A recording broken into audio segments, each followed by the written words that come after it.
Hello दोस्तों, नमस्कार। आपका हमारे YouTube चैनल पर स्वागत है। आइए देखते हैं हिंदी का प्रैक्टिस सेट। अगर आपने हमारा चैनल सब्सक्राइब नहीं किया है तो प्लीज़ इसे सब्सक्राइब कर लें, क्योंकि यहाँ पर आपको सभी विषयों का प्रैक्टिस सेट मिल जाएगा जो परीक्षा की दृष्टि से अति महत्वपूर्ण है। तो चलिए शुरू करते हैं। हरिश्चंद्र में प्रयुक्त संधि का नाम है व्यंजन, स्वर संधि, विसर्ग संधि या इनमें से कोई नहीं। तो हरिश्चंद्र में जो प्रयुक्त संधि है वह विसर्ग संधि है। ऑप्शन सी आपका सही आंसर हो जाएगा। उच्चारण में प्रयुक्त संधि का नाम है विसर्ग, स्वर, व्यंजन या इनमें से कोई नहीं। तो उच्चारण में व्यंजन संधि है, जैसे उत धन चारण बराबर उच्चारण। नेक्स्ट क्वेश्चन देखते हैं। उल्लेख का सही संधि विच्छेद है उल धन लेख, उल्ल धन लेख, उ धन आलेख या फिर उत धन लेख। तो उल्लेख का जो सही संधि विच्छेद होगा वह उत धन लेख बराबर उल्लेख। ऑप्शन डी आपका सही आंसर हो जाएगा। नेक्स्ट क्वेश्चन देखते हैं। अत्याचार का सही संधि विच्छेद क्या है? अतिधन चार, अत्यधन आचार, अतिधन आचार या फिर अत्याधन चार। तो अत्याचार का सही संधि विच्छेद अतिधन आचार हो जाएगा। ऑप्शन सी आपका सही आंसर हो जाएगा। दिगंबर का सही संधि विच्छेद क्या है? दिक धनंबर, दिक धनंबर, दिग धनंबर या दिग धन अंबर। तो दिगंबर का सही संधि विच्छेद दिक जो है गा वह का में परिवर्तित हो जाएगा, इसलिए दिक धन अंबर हो जाएगा। ऑप्शन ए आपका सही आंसर हो जाएगा। उडयनम का सही संधि विच्छेद है, तो जो डा है वह ता में परिवर्तित हो जाएगा, इसलिए उत धन डयनम बराबर उड्डयनम। ऑप्शन बी आपका सही आंसर हो जाएगा। निर्विकार में प्रयुक्त संधि का नाम है विसर्ग, व्यंजन, स्वर या फिर इनमें से कोई नहीं। तो निर्विकार में प्रयुक्त संधि जो है वह विसर्ग संधि है। निह, निह में इसमें विसर्ग लग जाएगा और विकार सीधा आ जाएगा, इसलिए निर्विकार हो जाएगा। तो इसमें कौन सी संधि है? इसमें विसर्ग संधि है। सत्याग्रह में प्रयुक्त संधि का नाम क्या है? यण संधि, वृद्धि संधि, गुण संधि या फिर दीर्घ संधि।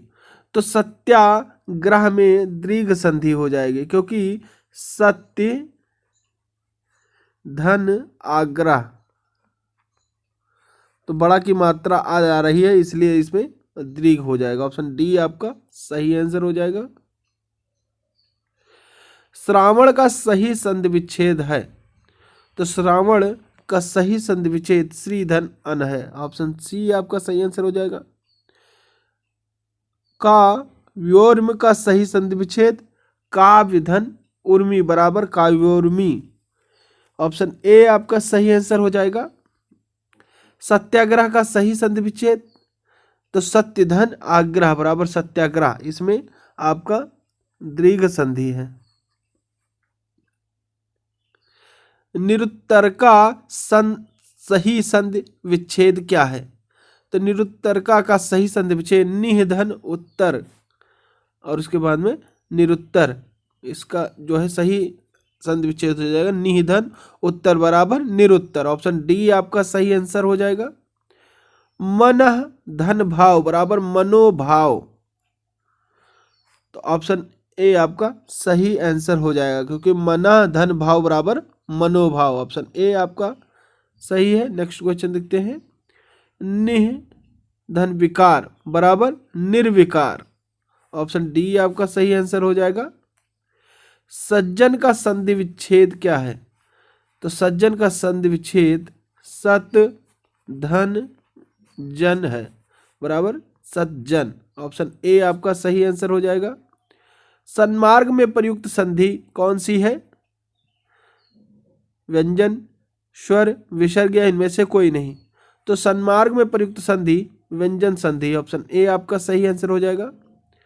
ज्ञानोदय में प्रयुक्त संधि है व्यंजन संधि, स्वर संधि, विसर्ग संधि या इनमें से कोई नहीं। तो ज्ञानोदय में प्रयुक्त संधि स्वर संधि है, ऑप्शन बी आपका सही आंसर हो जाएगा। निराधार में प्रयुक्त संधि कौन सी है? विसर्ग संधि, व्यंजन संधि, स्वर संधि या इनमें से कोई नहीं। तो निराधार में प्रयुक्त संधि विसर्ग संधि है, ऑप्शन ए आपका सही आंसर हो जाएगा। निम्न शब्दों में से किसमें विसर्ग संधि है? नरेंद्र, सज्जन, सदैव, अतएव। तो निम्न शब्दों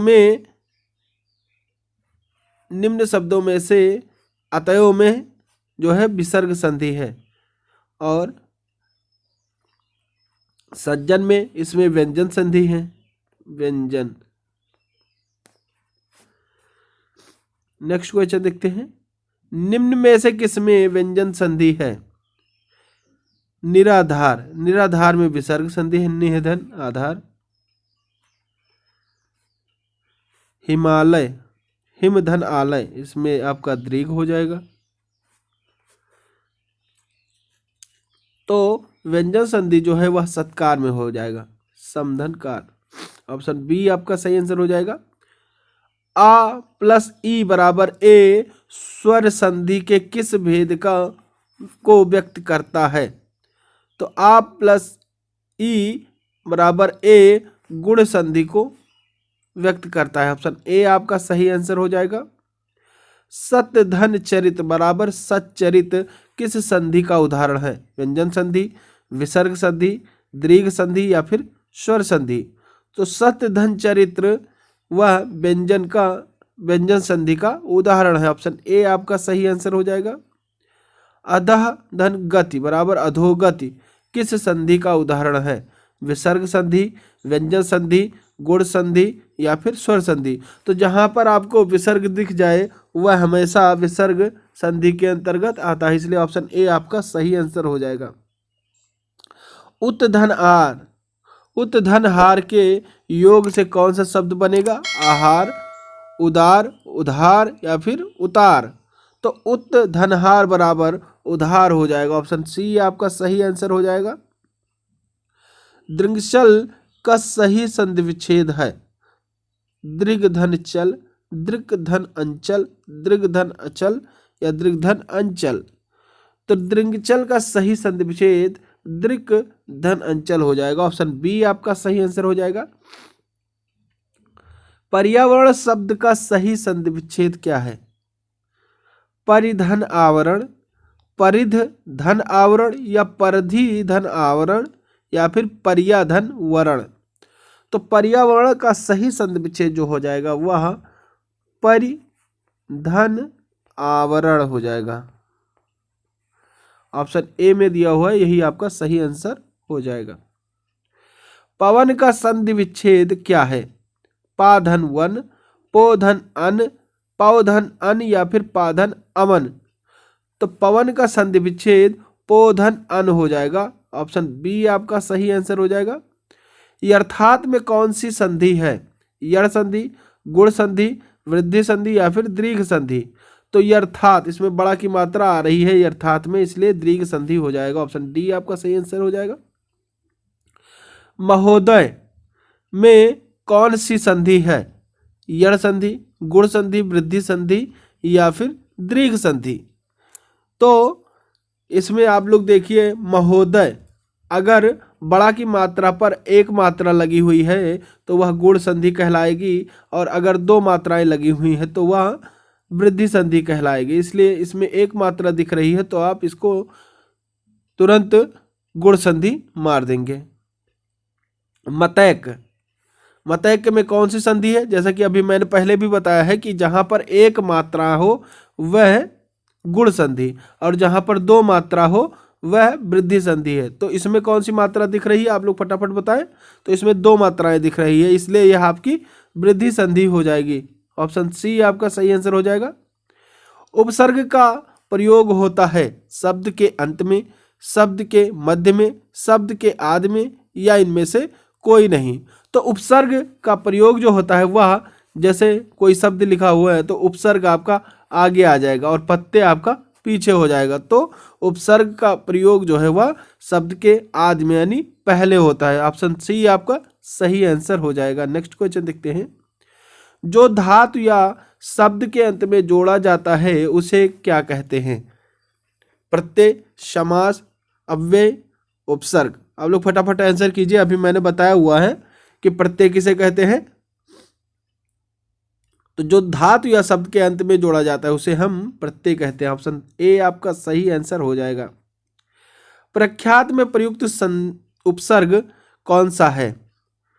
तो प्रख्यात में प्रा, धन, ख्यात। अगर आप लोग तोड़ लीजिए शब्द, अगर नहीं उपसर्ग निकल रहा है तो तुरंत ही निकल जाएगा। तो इसमें प्रख्यात में प्रा उपसर्ग निकल रहा है, तो प्रा किसमें दिया हुआ है? डी में दिया हुआ। यही आपका सही आंसर हो जाएगा।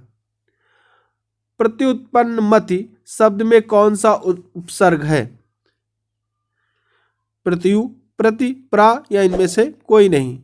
तो इसमें जो आपका हो जाएगा प्रत्यु, यह टूट जाएगा और यह प्रत्युत्पन्नमति है, तो इसमें प्रति हो जाएगा। ऑप्शन बी आपका सही आंसर हो जाएगा।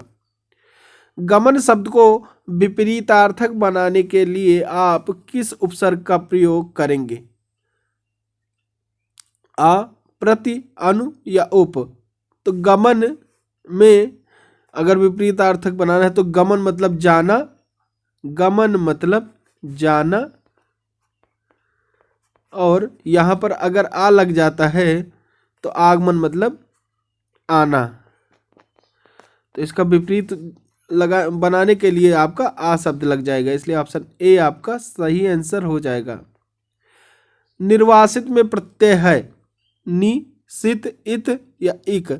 तो प्रत्यय कहाँ लगता है? शब्द के पीछे लगता है, तो निर्वासित इत हो जाएगा। ऑप्शन सी आपका सही आंसर हो जाएगा। लेखक शब्द के अंत में कौन सा प्रत्यय लगा हुआ है? तो आप लोग लेखक बोल के देखिए। लेखक, अक, कौन सा शब्द आ रहा है? अक आ रहा है, इसलिए ऑप्शन सी आपका सही आंसर हो जाएगा। अनुज शब्द को स्त्रीवाचक बनाने के लिए किस प्रत्यय का प्रयोग करेंगे? तो अनुज इ नहीं होगा, अनुजा, अनुज ई, अनुज इक। अनुज में जो है अगर हम आ लगा देते हैं तो अनु, धन, जाबरा, अनुजा, अनुजा हो जाएगा। तो यह अनुजा शब्द जो है वह स्त्रीवाचक है, तो इसमें कौन सा सही होगा? बड़ा आ सही हो जाएगा। ऑप्शन बी आपका राइट आंसर हो जाएगा। सुत शब्द को स्त्रीवाचक बनाने के लिए आप किस प्रत्यय का प्रयोग करेंगे?